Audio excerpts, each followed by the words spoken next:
Estimados amigos, estimadas amigas, bienvenidos y bienvenidas todos a la séptima clase del curso La Biblia en las tradiciones cristianas, católica, protestante y ortodoxa, dictado por el profesor Rodrigo de Souza y con certificado de la Universidad Mackenzie de Brasil, una de las universidades más importantes que hay en Brasil. Y hoy estaremos, como decía, en la clase número 7 y estaremos nuevamente con el tema de casos de estudio, que será la continuación de la clase, de alguna forma, la continuación de la clase anterior, de la clase 6. Así que ya mismo nos comunicamos con Francia, con el profesor Rodrigo de Souza.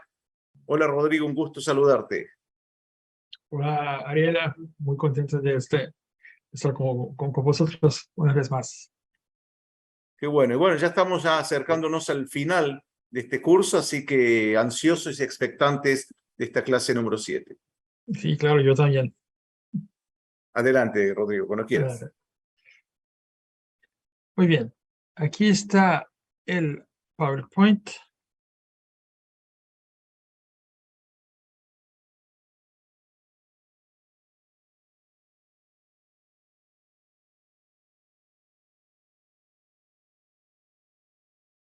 Aquí está. Así que llegamos a la clase 7 de nuestro curso sobre la Biblia en las tradiciones cristianas. Con la clase de hoy es nuestro caso de estudio número 2, la Biblia en el mundo occidental desde la época medieval hasta la Reforma Protestante. ¿Por qué? Porque como hemos visto en la clase número 5, que había por tema las transformaciones en la lectura de la Biblia, las clases 6 y 7 son clases de casos de estudio de la transformación de la lectura de la Biblia, cómo se cambió, se desarrolló, se transformó la lectura de la Biblia en las tradiciones, primero griega, la tradición del Oriente, y ahora la tradición del Occidente. Esto es en el mundo occidental, el mundo latino. Así que, como siempre, hay que comenzar con un pequeño resumen de lo que vimos en clase pasada. En las últimas clases estudiamos las diferentes formas de la Biblia en la historia del cristianismo, porque nuestro objetivo es descubrir la forma y la interpretación de la Biblia, las visiones diferentes de la Biblia entre los católicos, los protestantes y los ortodoxos. Y vimos que las copias más antiguas de la Biblia cristiana completa, que contiene el Antiguo y Nuevo Testamento, se remontan a los siglos 4 y 5. Lo vimos que son los códices famosos, sinaítico, alejandrino, vaticano, y a otros también. Y vimos que en todos esos ejemplos, el orden y el contenido del canon no eran fijos. Estudiamos las listas canónicas producidas a lo largo del cristianismo. Vimos las listas del cristianismo del primer milenio, que produjo muchas listas, y que vimos que, como en el caso de los grandes códices, hay bastante similitud en algunos puntos, pero no hay un acuerdo absoluto. También aprendimos que el tema de los apócrifos no está definido ni resuelto. Y vimos también que no había una sola forma universal del canon cristiano. Más importante aún, hemos visto que ni los códices ni las listas corresponden a ninguna de las formas del canon moderno, ya sea católico, protestante o ortodoxo. Esto es claro. Y vimos también otro punto fundamental en nuestras clases, que las Biblias completas más antiguas, el hecho que esa Biblia más antigua y que las listas canónicas están también en griego, todo todo esto muestra la realidad que la Biblia principal de los cristianos era la Biblia griega, la Biblia de los primeros siglos, la Biblia de los ortodoxos. Y tuvimos que discutir la importancia de la Septuaginta para los primeros cristianos. Y esta importancia de la Septuaginta es uno de los conceptos más importantes para entender la Biblia en las tradiciones cristianas. Principalmente porque sigue siendo la visión predominante para las iglesias ortodoxas. Hemos visto que la defensa de la autoridad de la Septuaginta se desarrolló a través de varios debates. Un debate que tuvo lugar inicialmente en el contexto de los debates entre cristianos y judíos, pero también se convirtió finalmente en una discusión interna entre los eruditos cristianos. En el caso de los debates internos cristianos, la cuestión no era la elección entre los textos griego y hebreo, sino cuál de las versiones griegas disponibles era la mejor. Así que la pluralidad textual, la pluralidad de textos, mismo en griego, era un hecho. Los padres de la iglesia usaron varias versiones diferentes del texto griego. Y por supuesto, en algún momento sugería la cuestión de qué versión griega era superior. Este problema es especialmente agudo, ya que hubo diferentes censos del texto griego que fueron producidos por eruditos judíos. Y como los cristianos creían que la Biblia original era el resultado de un acto milagroso de Dios, era importante desempatar entre las diferentes versiones griegas que circulaban en este momento. Así que vemos que hay una tradición de estudio, de crítica de texto en el cristianismo del primer siglo, de los primeros siglos. Y destacamos la obra de Orígenes, un erudito cristiano del tercer siglo, que creó una versión que llamamos la Exapla, que era una sinopsis de 6 versiones del Antiguo Testamento.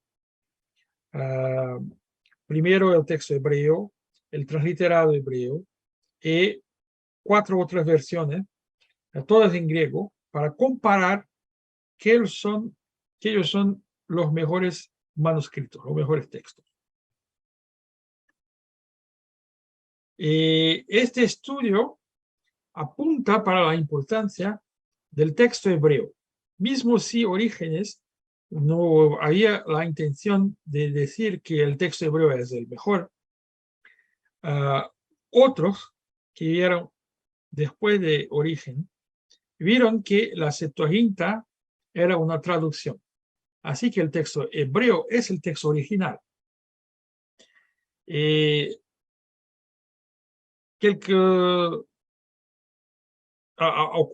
Algunos años más tarde, Jerónimo, ya en el siglo V, juega un papel especial porque Jerónimo decide que el texto hebreo es el texto de la Biblia, es el mejor texto de la Biblia, y decide producir una nueva traducción, una traducción en latín, a partir del texto original, hebreo por el Antiguo Testamento, griego por el Nuevo Testamento.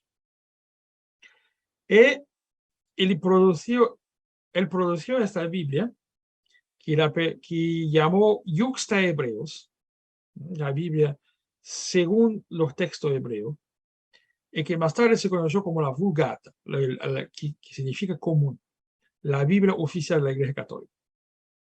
Así que tenemos ya la construcción de la Biblia griega, la Biblia de los ortodoxos, y ahora la Biblia católica, la Biblia occidental, que es primero la Biblia de los católicos, y después veremos cómo todo eso llega a la Reforma Protestante. Así que hoy nos concentramos en el mundo occidental, el cristianismo medieval en el que la Biblia se conocía principalmente en latín, y veremos rápidamente los desarrollos que le llevaron a la división entre los puntos de vista católico y protestante de la Biblia. Así que comenzamos con la primera parte del curso, de la clase de hoy, la forma y el estudio de la Biblia en el Occidente medieval.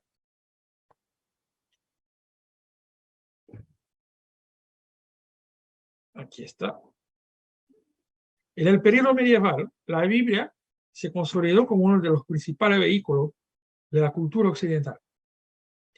Y aquí podemos decir la Biblia en un sentido muy general, porque muchas de las concepciones que influyeron en el mundo medieval, como el purgatorio, por ejemplo, provenían de libros canónicos y apócrifos. Vimos que la forma de la Biblia era de un canon largo, un canon que tenía también, que incluía los libros dichos apócrifos o deuterocanónicos. Y muchas de las concepciones importantes del mundo medieval, como por ejemplo el purgatorio, son concepciones que vienen de los libros apócrifos. El desarrollo de los estudios bíblicos pasa primero por esta importancia de la Biblia en la cultura europea.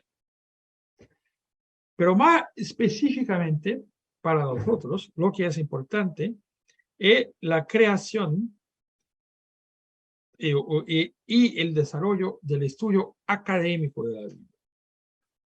Eso es decir, también que en el periodo medieval el estudio de la Biblia está fuertemente vinculado a la creación y el desarrollo de herramientas técnicas, académicas y científicas, y más específicamente con el nacimiento mismo de las universidades.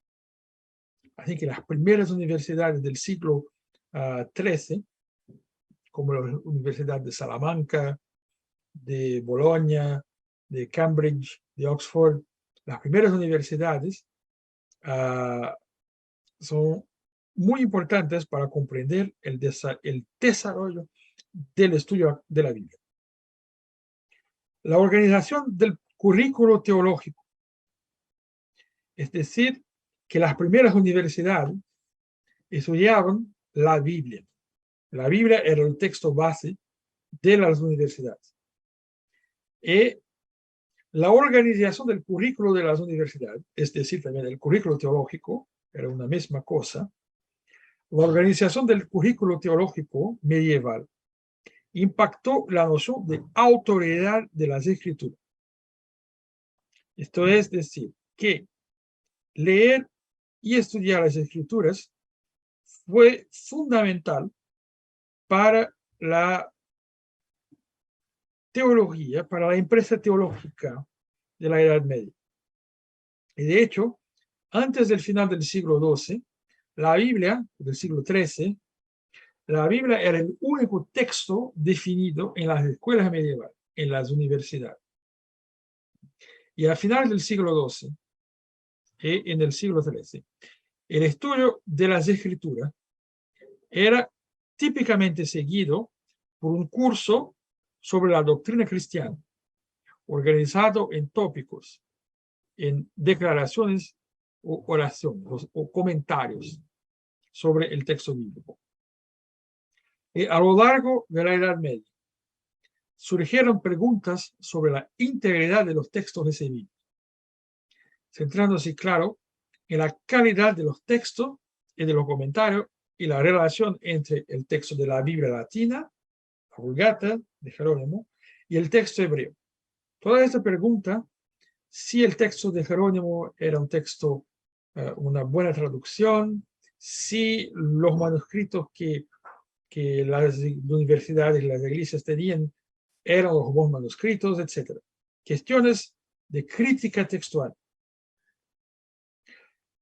Un punto importante de inflexión, de transformación ocurrió en el siglo XIII con la estandarización, con la creación de una Biblia manuscrita que se torna la Biblia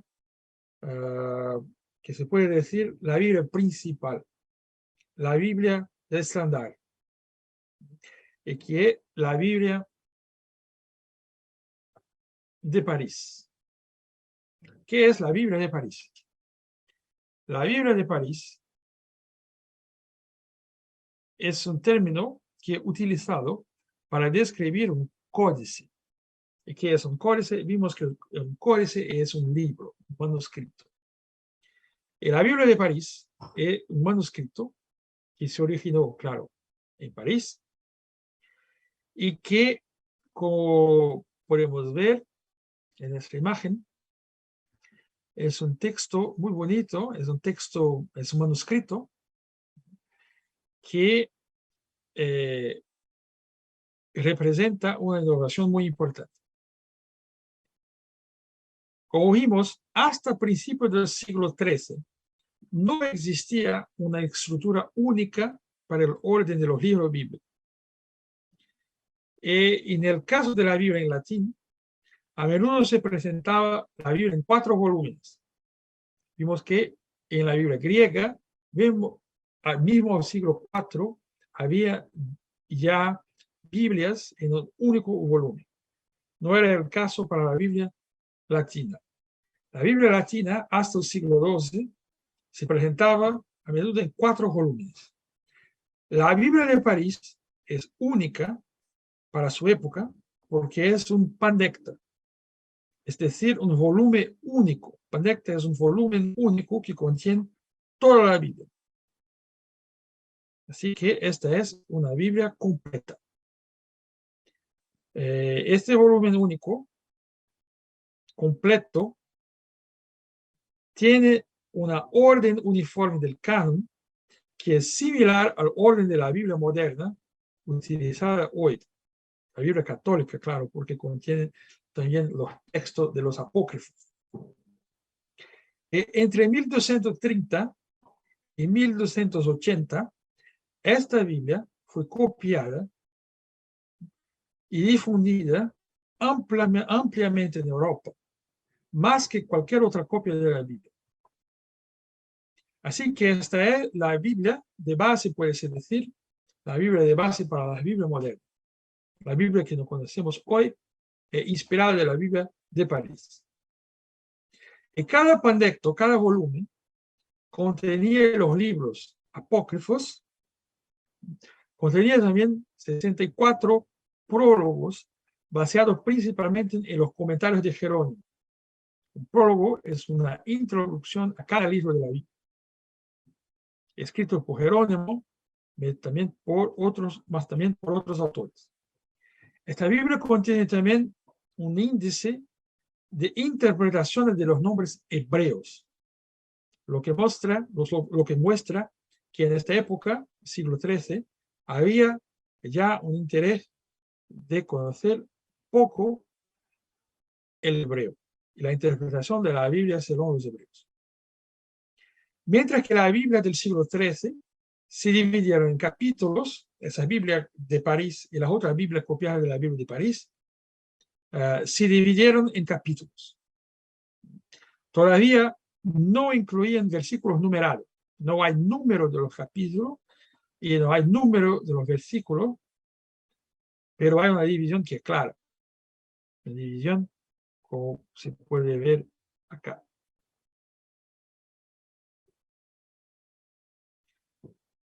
La creación de los números ocurrió en el fin del siglo XIII, el comienzo del siglo XIV. La Biblia de París también era más pequeña que las Biblias que eran utilizadas anteriormente, lo que la hacía más fácil de sostener y llevar. Era conocida también la Biblia portátil. Además, esta innovación de tener toda la Biblia en un volumen más pequeño que los volúmenes antiguos es muy importante. La Biblia de París se ha medido en 50 centímetros por 30 centímetros. Es grande comparada a los libros de hoy, pero comparado a los libros, a los códices antiguos, no es tan grande. así que era considerada una Biblia portátil. Pero esto crea también un problema. El problema es que debido al tamaño más pequeño de estos libros, de estos códices, se requirió un mayor número de hojas, entre 400 y 700 hojas, para producir una Biblia como la Biblia de París. Este número está en marcado contraste con las Biblias medievales más antiguas, que típicamente no tenían más de 150, 200 hojas, porque eran más grandes. El problema es que hay que reducir el grosor del pergamino, porque el volumen no sea tan, tan grueso. Esto se logró utilizando piel de ternero, producida al norte de los Alpes, que podía procesarse en ambos los lados, manteniendo un color blanco, una calidad que y que esta calidad se puede ver en esta reproducción, en esta imagen, que se podría decir que es de un papel, porque es tan claro, pero no es el papel, es velino, ¿no? El cuero de piel de ternero. Se utilizaba una tinta roja, también la tinta azul, para ayudar a los lectores a ver los capítulos, las divisiones de capítulo, y también para la decoración, con los dibujos muy bonitos, como vemos aquí. Aquí está una otra imagen de la Biblia de París. Las Biblias de París fueron producidas comercialmente, a menudo sin dueño en mente, porque en esta época, para hacer producir un manuscrito, había que producir un manuscrito para alguien que pagaba la producción. Las Biblias de París fueron producidas para sí, fueron fabricadas para se producir, para se vender comercialmente. Esas Biblias eran compradas por las universidades y también por los monasterios. Esas Biblias, que incluían las ilustraciones, que eran cuidadosamente copiadas y completas, con un bolígrafo de colores. Esta Biblia era muy popular entre los estudiantes de teología, entre los frailes de las órdenes dominicana y franciscana, y en las universidades.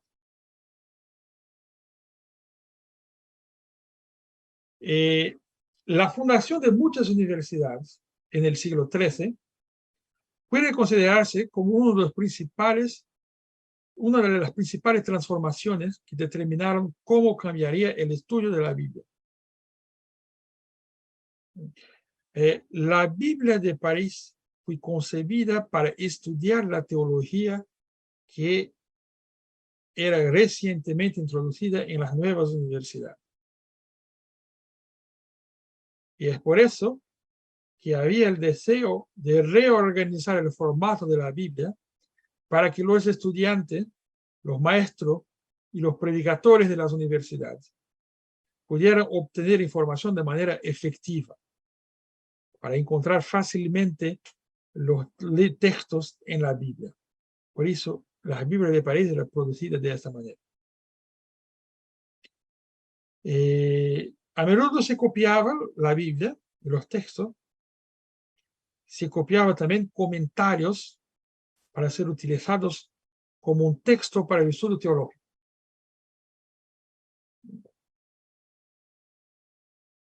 Y así se desarrolló toda la hermenéutica medieval, es decir, la forma de leer el texto de la Biblia. Esta forma, este método de interpretación medieval, comienza con los comentarios. Los comentarios son, como el nombre le dice, son anotaciones, observaciones sobre los textos bíblicos que comienzan a ser escritos a partir del siglo IX y X. Pero la producción real de un comentario continuo sobre todo el texto de las Escrituras pertenecía a el siglo XII. Y después, en el siglo XIII, con las Biblias de París, se multiplicaron los números de los comentarios. El uso del comentario tuvo un impacto muy importante en la noción de la relación entre la Biblia y la tradición. Porque en el siglo XIV, la forma del comentario se consolidó. Los comentarios se tornaron las cosas más importantes en las universidades. Los comentarios sobre las grandes obras de la antigüedad, ya sea la Biblia o autores clásicos como Cicerón, Séneca, Platón, se volvieron tan importantes en la vida intelectual del Occidente que efectivamente borraron la fuente original. Es decir, que en el siglo XIII, especialmente en el siglo XIV y XV, la gente leía los comentarios y se olvidaron de leer los textos mismos. No leían más Platón, no leían más Cicerón, Séneca, no leían más la Biblia. Leían únicamente los comentarios que eran creados y producidos en las universidades.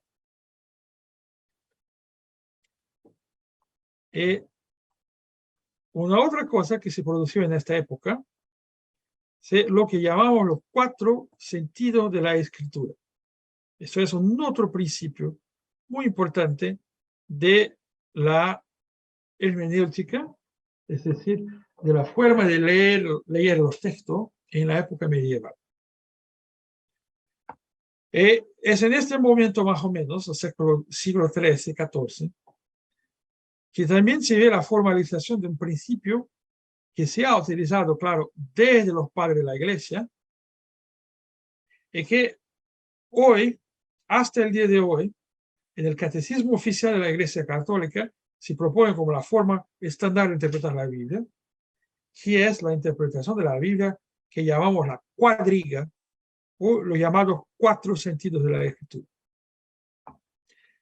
Esta idea es que este principio, resume la idea de que las Escrituras tienen esencialmente 2 significados, un sentido literal y un sentido espiritual. Pero ese sentido espiritual se divide en 3, de modo que efectivamente tenemos 4 significados, un significado literal y 3 sentidos espirituales. No tenemos tiempo para hablar de eso, lo que se aleja un poco de nuestro tema, pero menciono para enfatizar solo un punto esencial. Aunque la división entre el sentido literal y los sentidos espirituales estaba bien establecida en el siglo XII en adelante, los teólogos medievales, es decir, los teólogos de la Edad Media, los teólogos del siglo XII, XII, XIV y XV, también han comenzado a desarrollar la idea de que para interpretar correctamente el texto es necesario centrarse en la letra del texto, es decir, en lo que es escrito. A pesar de los 4 sentidos, el énfasis debe estar en el sentido literal, lo que se encuentra en las palabras del texto mismo y la intención del autor, y solo desde este primer paso para desarrollar otros significados más profundos. Había así, por decirlo, una gravitación hacia el sentido literal. Y esto es muy importante para comprender la hermenéutica moderna que viene de la hermenéutica medieval. Entre los autores que destacaron la importancia del sentido literal, destaco a Tomás de Aquino, porque es uno de los grandes doctores de la Iglesia. Tomás, claro, creía en los 4 sentidos de la escritura, pero enfatizó que la interpretación literal tiene prioridad sobre las lecturas espiritualizadas, sobre todo porque las interpretaciones espiritualizadas pueden ser difíciles de regular, ya que su principal control es la imaginación. Y la imaginación sabemos que es algo peligroso. Al centrarse en el significado literal del texto y no en su dimensión espiritual, Tomás anticipa algunas sensibilidades de lectura que florecerán en el periodo del humanismo y la reforma. Estamos ya en la parte 2 de nuestra clase. Hablamos ahora del humanismo renacentista. Ahora, ¿qué es el humanismo? Para una definición, el humanismo, ¿no? Vemos, hay muchos que dicen hoy que el humanismo fue una recuperación de una dimensión humana que se había perdido en la Edad Media. Hoy es posible cuestionar esta interpretación porque sabemos que del punto de vista de la cultura, del arte, de la ciencia, la Edad Media fue un periodo muy rico.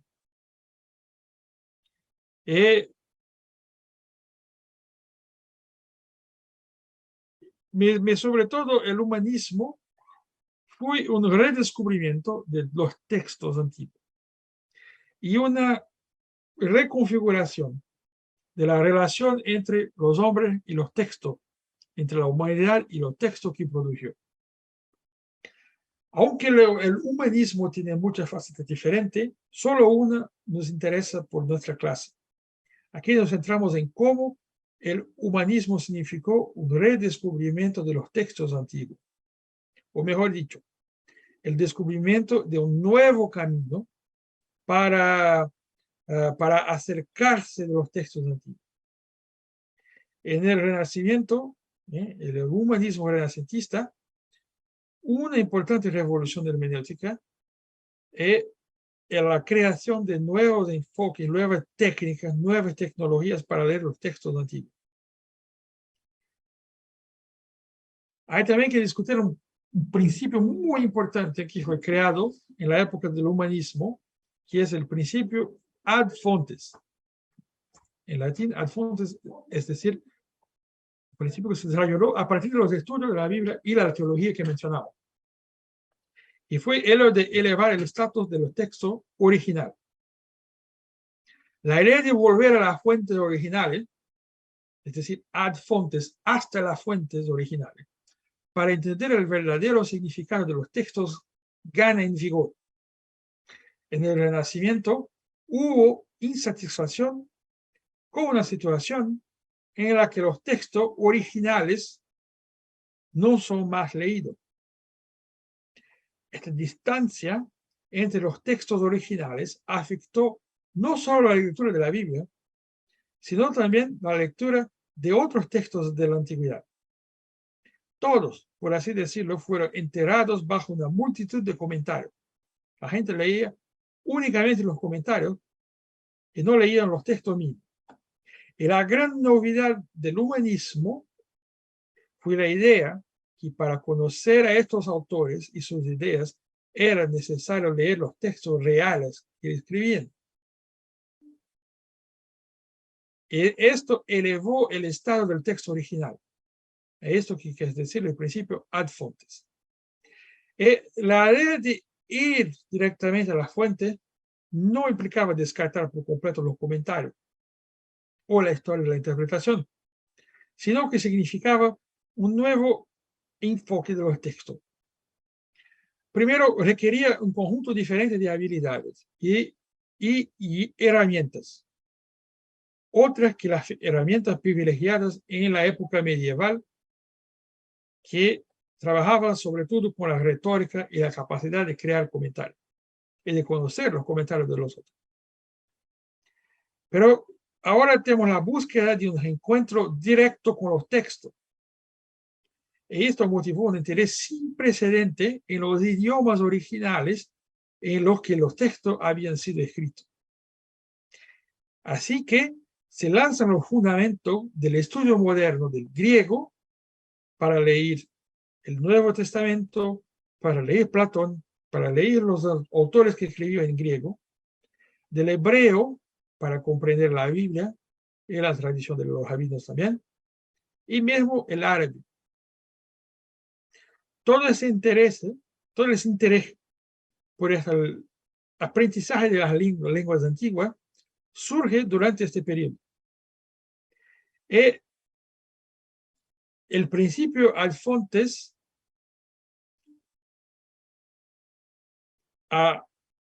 ayuda a desarrollar herramientas para el estudio de los textos antiguos. Esto es, las gramáticas, los diccionarios, los manuales de las lenguas antiguas. Esto abre un mundo de nuevas posibilidades. El interés por el texto original promueve también la crítica textual y la filología.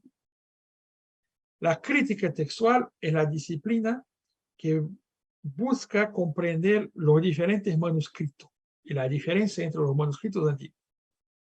Y la filología, la disciplina que pretende reconstruir lenguajes y textos del pasado, el significado de los textos antiguos. Es precisamente la motivación para llegar al texto original lo que genera esa disciplina diseñada para descifrar los textos antiguos. Y también obligará al desarrollo de más y más herramientas de trabajo. Se transformaron así las prácticas de crítica textual, los comentarios desarrollados en la Edad Media. Todavía se están escribiendo comentarios, pero ahora la naturaleza de los comentarios cambia. Se convierten principalmente en ejercicios de filología en lugar de una exhibición de habilidades filosóficas o retóricas. En lugar de conformarse con las opiniones de los otros, en lugar de decir simplemente Agustín dijo eso o Tomás dijo eso, los nuevos comentarios de la época renacentista, es decir, del siglo XIV-XV, si escriben para decir esta palabra aquí en griego o esta palabra en hebreo, significa eso o eso. Todo cambia. Las nuevas herramientas técnicas se vuelven más y más importantes. Y no es fácil para nosotros comprender el esfuerzo, el carácter increíble, el culo de esta tarea. Si hoy queremos conocer el significado de un texto bíblico, por ejemplo, la expresión utilizada en un texto de la Biblia, en hebreo o en griego, tenemos a nuestra disposición una amplia gama de recursos lingüísticos y técnicos para realizar esta investigación. Tenemos manuales, tenemos diccionarios, tenemos bases de datos, pero se trata aquí del contexto en que se tuvieron que crear las herramientas para ese trabajo. Es durante este periodo que se crean los léxicos, que se crean las gramáticas, que se crean los manuales técnicos para aprender el idioma griego, para aprender el idioma hebreo. Así que tenemos grandes esfuerzos críticos de esta época, de comentarios del Nuevo Testamento que son escritos antes de la Reforma Protestante, en el siglo XV, en el comienzo del siglo XVI. Y se concibe también en esta época que el hebreo es una lengua sagrada y que el hebreo es más importante que los otros idiomas. Y esto crea un interés de conocer mejor el texto, el hebreo y los textos de hebreo. Un otro principio importante es el principio de la mens autoris y el sentido literal. La mens autoris es la intención del autor del texto. El humanismo va más allá de la hermenéutica medieval en su énfasis en el sentido literal. Vimos que para los medievales el significado literal era lo más básico y debía entenderse para que uno pudiera entender los otros sentidos. Para los humanistas todavía, se convierte en el sentido fundamental y único del texto. Así que un principio importante que vemos en el periodo del humanismo es la purga del concepto de múltiples significados de la Biblia en favor de un solo significado, es decir, el literal. Así que hay una discusión, una crisis entre ellos que dicen que hay 4 sentidos y otros que dicen hay un solo. El significado no se busca como oculto detrás del texto, sino que se encuentra claramente en él. No debe entenderse el significado literal, claro, de la falta de sensibilidad a las cuestiones de género literario, de lenguaje figurativo, etc., sino el reconocimiento de lo que realmente quiso decir el autor del texto. Es eso el sentido literal. Lo importante a tener en cuenta es que ahora es necesario emplear herramientas para desbloquear este significado. El impacto de este principio y de todo lo que vimos se torna ainda más importante cuando vemos el impacto de la prensa.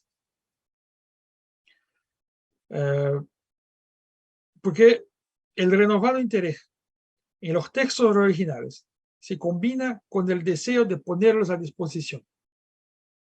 El interés en la difusión y adquisición de manuscritos bíblicos es atestiguado por la intensa actividad de los escribas entre los siglos XIII, la época de la Biblia de París, y el siglo XV y XVI, los siglos antes de la Reforma Protestante.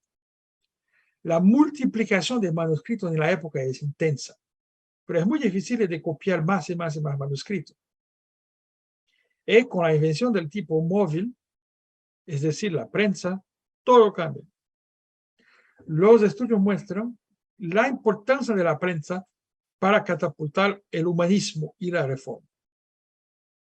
La importancia de la prensa se muestra a la cantidad de escritores humanistas, por ejemplo, que trabajaban con los impresores. Y para comprender mejor la dimensión del avance técnico de la imprenta, podemos hacer la comparación con la mejor alternativa a la producción en masa que el mundo antiguo conocía para producir en masa muchos textos manuscritos. Hasta la invención de la imprenta, el mejor que se podía hacer era el scriptorium. El scriptorium era una sala de copia en la que un grupo de escribas copiaba el texto a partir de un lector que leía el texto en voz alta. Este fue un proceso lento, costoso y propenso a errores, pero era lo mejor que se podría hacer. Antes de la invención de la prensa, la forma de los textos era, claro, más flexible. Como los textos estaban completamente copiados a mano, la posibilidad de error era constante a pesar de todos los esfuerzos de los copistas. Y por un lado, esto significa que los lectores del pasado esperaban que los textos frente a ellos contuvieran errores y siempre estaban listos para hacer ajustes de cambio según fuera necesario. Muchos errores y variantes de los manuscritos bíblicos fueron producidos en el scriptorium, porque se producían muchos textos. Esta es la causa de mucha divergencia entre los diferentes textos. Pero ahora, con la invención de la prensa, no solo se puede copiar una página entera con movimiento de la mano, sino que ahora puede producir también textos que son inmutables, sin defecto, sin errores, y por lo tanto más adecuado para los métodos técnicos y para una visión más rigurosa de lo que se puede esperar del texto. Esto es decir, la prensa proporciona un soporte material para que el texto reproducido sea inmutable y, por tanto, más probable que se aborde por los métodos técnicos que también se consolidan en este periodo. Ahora es posible copiar con mucha más velocidad y con mucha más perfección. Así que comienza a producir una crisis de autoridad. Empezamos a ver aquí la semilla de lo que se convertiría en una crisis más tarde, porque si el significado pretendido por el autor de un texto puede ser recuperado ahora mediante el estudio cuidadoso de las palabras en su propio contexto histórico y literario, el control eclesiástico ya no es necesario para determinar el significado del texto. La capacidad de entender el texto ahora depende del dominio de las herramientas. Una hermenéutica basada en el uso individual de ciertas habilidades y herramientas técnicas en lugar de la aplicación de la tradición o del dogma de la Iglesia. Esto fue bastante revolucionario y es el principio de lo que va a se desarrollar en la Reforma protestante. Pero aún no estamos en la Reforma. Es ahí aún la época del humanismo. Muchas autoridades eclesiásticas se opusieron a este enfoque humanista porque aquí se podía desafiar el dogma eclesiástico basado en algo que estaba fuera del dogma mismo. Así que se producen dos tendencias contradictorias en esta época.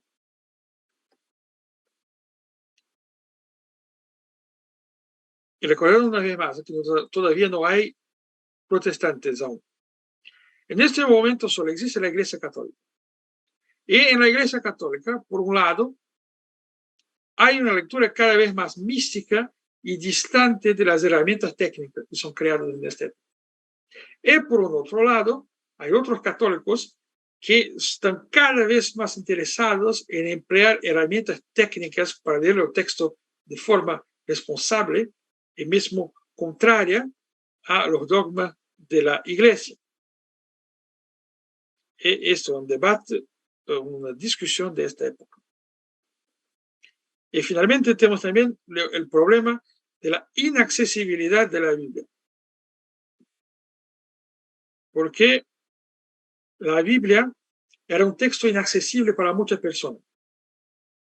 El hecho de que la Biblia fuera un libro ya mantenía la Biblia alejada de la gente porque los libros eran realmente inaccesibles porque la sociedad no estaba tan alfabetizada. También hay que tener en cuenta que la lectura de la Biblia era una actividad especializada. Los manuscritos bíblicos eran caros, de difícil acceso para la mayoría de las personas. Y trabajar con las herramientas técnicas era un trabajo para un grupo de personas que tenían la competencia para hacerlo. Así que era muy difícil de leer la Biblia en esta época. Llegamos hacia la Reforma Protestante. Y del estudio de la interpretación bíblica en la tradición protestante debe tener una dimensión histórica y teológica. Debemos tener en cuenta la influencia del humanismo renacentista, especialmente desde el llamado, el llamado renacimiento del humanismo para desenvolver una práctica de lectura ad fontes, hasta los textos originales. Y todo el concepto de Biblia que se desarrolla en esta época. Así que hay que pensar en dos palabras clave: continuidad y discontinuidad. Creo que hay varios elementos de continuidad y discontinuidad en la Reforma Protestante. Primero, en relación con la interpretación de la Biblia que se hizo antes de la Reforma en el contexto de la Iglesia medieval, pasando por el humanismo de la época de la Reforma. Con la hermenéutica medieval, con el mundo medieval, hay que recordar que la hermenéutica reformada debe entenderse a la luz de los debates que comienzan en el siglo XIII.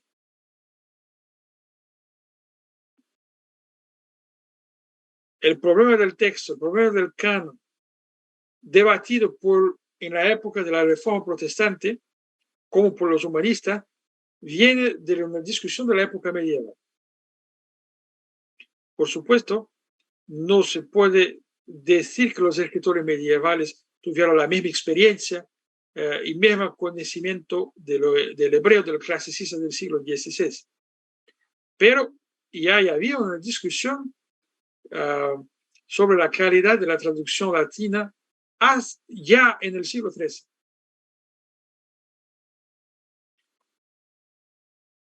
También hay que recordar de la continuidad y discontinuidad con el humanismo renacentista.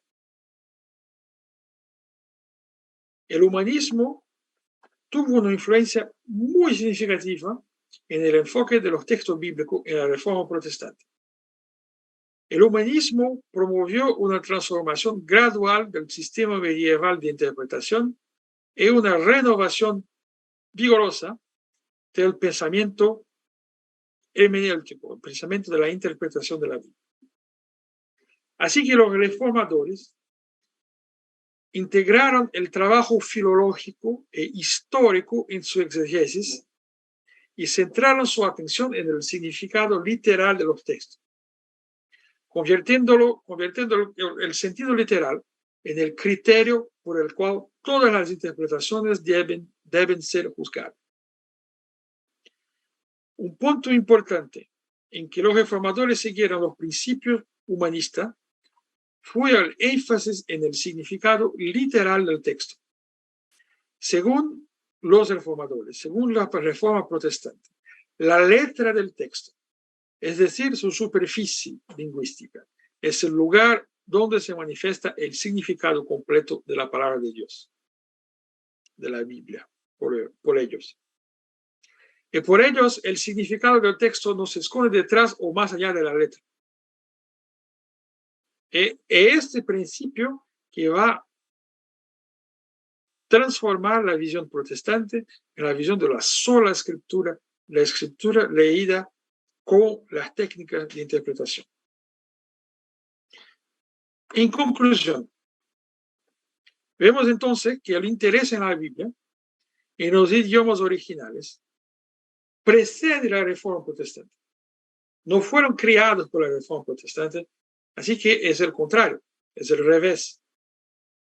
Los principios del interés en la Biblia en los idiomas originales es una creación de los católicos humanistas. No fue la Reforma Protestante la que creó el interés en la lectura de la Biblia en los originales, ni en la filología, ni en la interpretación del texto según la intención del autor o el contexto histórico. Todo eso ya existía. Y fueron precisamente estas discusiones las que ayudaron a fomentar los debates que crearon la Reforma Protestante y la visión bíblica, la división entre la visión de los católicos y de los protestantes que veremos en la próxima semana. Muchas gracias. Bien, Rodrigo, muchas gracias. Vamos entonces a proceder con la sesión de preguntas que ha surgido a lo largo de esta clase. Y vamos a comenzar con Vivi, que pregunta lo siguiente. ¿Dirías que el humanismo y el modo científico de tratar los textos fue responsable directo de la Reforma Protestante, además de otros condicionantes políticos económicos? Sí, claro. Los condicionantes políticos y económicos son muy importantes. Pero sobre todo, la Reforma Protestante es una revolución hermenéutica, es una revolución de interpretación.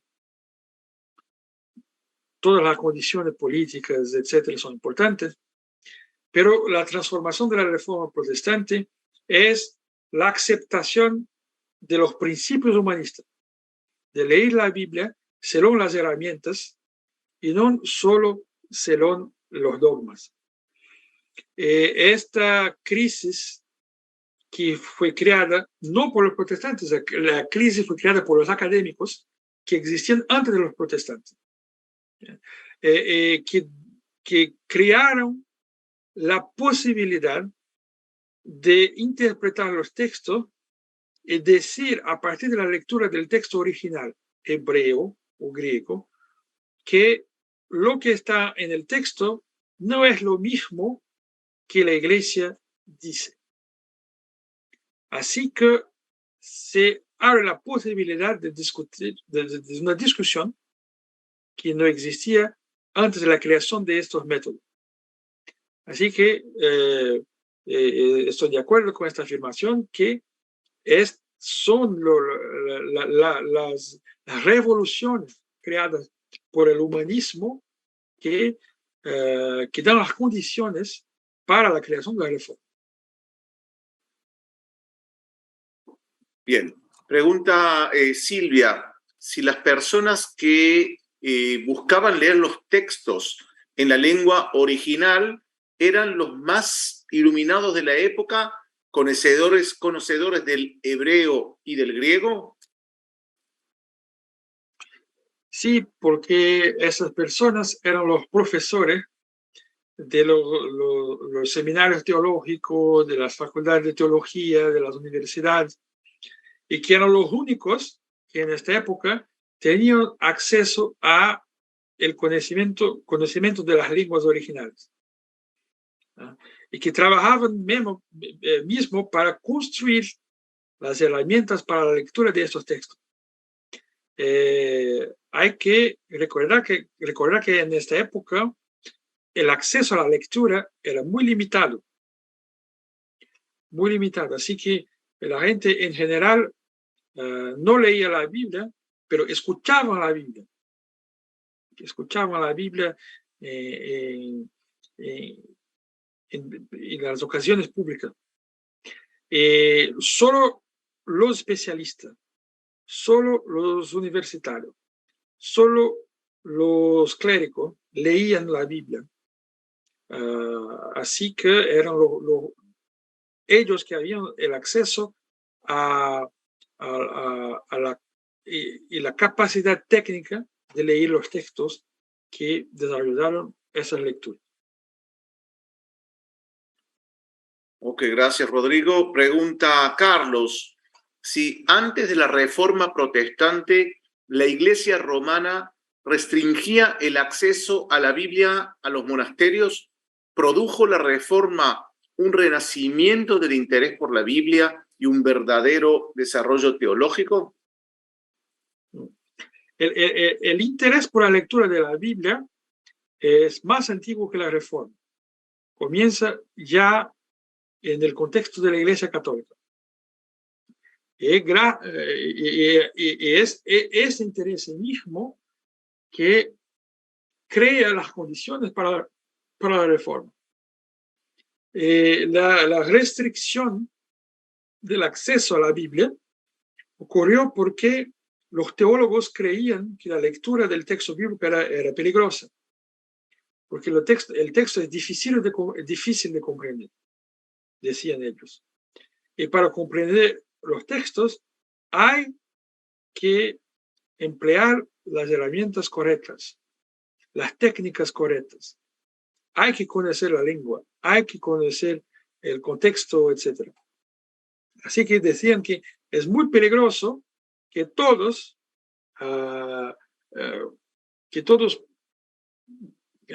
puedan leer el texto normalmente. No sería mismo posible porque las personas en general no sabían leer. Pero después de la reforma protestante, se crea esta idea que hay que enseñar a la gente a leer los textos. Pero eso es una idea que viene muchos siglos después de ese debate de origen. Bien, Rodrigo. Pregunta Edgardo, si interpretar era solo para algunos eruditos por eso no hubo tantas disputas como las que empezaron a partir de la imprenta, donde la lectura se amplió. Sí, pero que sea claro, las primeras disputas, las primeras discusiones, mismo después la creación de la imprensa y mismo en la época de la Reforma Protestante, eran, en primer lugar, discusiones entre académicos. Todos estos que participaron de la reforma, Lutero, Calvino, los otros, todos eran especialistas, todos eran universitarios, todos eran clérigos de la Iglesia Católica. Así que el debate, la discusión, el conflicto es primeramente un conflicto entre académicos y solo después se torna un conflicto entre académicos y la población en general. Este es un segundo momento de la reforma, pero el primer momento es el momento del debate entre académicos. Bien, pregunta Larisa, si en tu opinión una de las consecuencias de la Reforma Protestante fue una academización de la Biblia. Sí, muy buena pregunta, y ese es el asunto de nuestro último curso, porque esta academización de la Biblia tuvo consecuencias muy importantes para crear una división entre los estudios académicos de la Biblia en el contexto universitario y los estudios de la Biblia en el contexto de las iglesias. Así que en nuestro último curso vamos a hablar, como siempre, de las iglesias protestantes, católicas, ortodoxas y también de las universidades y qué son las diferencias entre las visiones de la Biblia de las iglesias hoy y la visión de la Biblia en la universidad y cuáles son las discusiones que existen y las reacciones de las iglesias a la discusión universitaria. Finalmente, pregunta aquí Alberto, si sería posible una orientación bibliográfica para estudiar el tema purgatorio. Sí, claro. Puedo dejar una orientación bibliográfica en la plataforma. Yo pienso que será más fácil. Una orientación bibliográfica en la plataforma Moriá sobre esto, claro. Bueno, Rodrigo, hemos llegado al final de esta clase número 7, ya la penúltima, y estamos ansiosos y expectantes ya para que comience la semana que viene la clase número 8, que estaremos hablando sobre estos temas en la actualidad. Así que me queda nada más que agradecerte y esperar la próxima clase, la última. Muchas gracias, soy yo que agradezco a todos. Bueno, muchas gracias entonces, Rodrigo. Muchas gracias a todos. Nos vemos la clase que viene. Gracias. Chao, chao.